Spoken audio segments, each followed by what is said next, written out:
Invitation బీజేపీకి వెళ్తున్నారా వెళ్తున్నారు అయోధ్య సార్. రేపు రామ మధ్యాహ్నం మందిరానికి? అవును సార్, రేపు మధ్యాహ్నం అయోధ్యకు వెళ్తా ఉన్నారు. బీజేపీ నుంచి అంటే ఆ రామ జన్మభూమి ట్రస్ట్ నుంచి కూడా ఆయనకి ఏదైతుందో ఆహ్వాన పత్రిక వచ్చింది.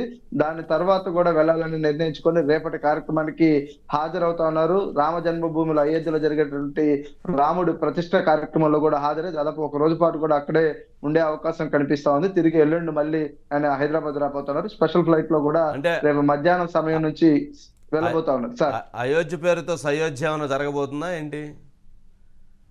చెప్పలేదు సార్. అయోధ్య వెనక సయోధ్య ఉంది. అసలు అయోధ్య వెనక ఉందే పెద్ద ఎత్తున రాజకీయ కారణం అంటూ కూడా దేశవ్యాప్తంగా ఉన్న వివిధ రాజకీయ పక్షాలు చెప్తా ఉన్నాయి. వాస్తవానికి రామ జన్మభూమి మళ్ళీ ఏదైతే రాముడి యొక్క ప్రతిష్ట అనేది ఖచ్చితంగా ఈ దేశ ప్రతి ఒక్క పౌరుడికి గౌరవించుకోదగ్గ అంశం, గర్వించదగ్గ అంశం. ఎందుకంటే రాముడి చూపిన బాట సార్. చంద్రబాబు నాయుడు గారు అయోధ్య వరకు వెళ్ళొస్తే పర్లేదు, కానీ అయోధ్యకు వెళ్ళి వారితో సయోధ్య కుదుర్చుకొని వస్తేనే నష్టం ఎక్కువ జరిగిద్ది అనేటువంటి అభిప్రాయాలు ఉన్నాయి కదా.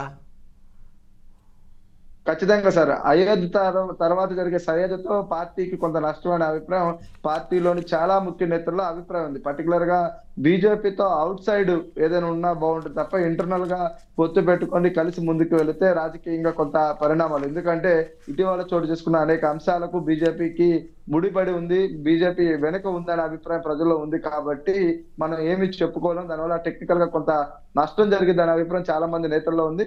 అయితే అది ఎలా తీసుకుంటారు అనేది చూడాలి. ఎందుకంటే ఇటీవల చిట్ చాట్ లో చంద్రబాబు గారిని మీడియా మిత్రులు అడిగిన సందర్భంలో కూడా బీజేపీతో పొత్తు ఉందంటే అది ఇప్పుడైతే ఏమీ లేదు, కాలమే నిర్ణయిస్తుంది. రేపటి గురించి జరిగే అంశాలు ఈ రోజు ఊహాజనితంగా నేను మాట్లాడలేనట్టు కూడా ఆయన చెప్పారు.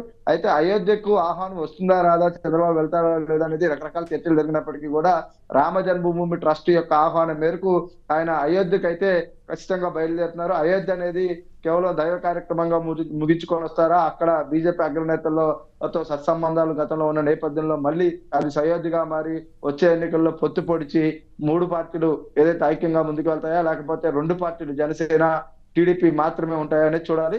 ఒకవైపు జనసేన అధినేత పవన్ కళ్యాణ్ కు, ఇటు టీడీపీ అధినేత చంద్రబాబు ఇద్దరికి కూడా ఏదైతుందో రామ జన్మభూమి ట్రస్ట్ పేరుకు రామ జన్మభూమి అయినా తెర వెనకంతా బీజేపీ నడుపుతుంది. కాబట్టి ఆ బీజేపీ అగ్రనాయకత్వం పంపించిన ఆహ్వానాలను ఇరువురు నేతలు అందుకున్నారు. ఇరువురు కూడా వెళ్ళబోతున్న పరిస్థితి అయితే కనిపిస్తా ఉంది సార్. Okay, right.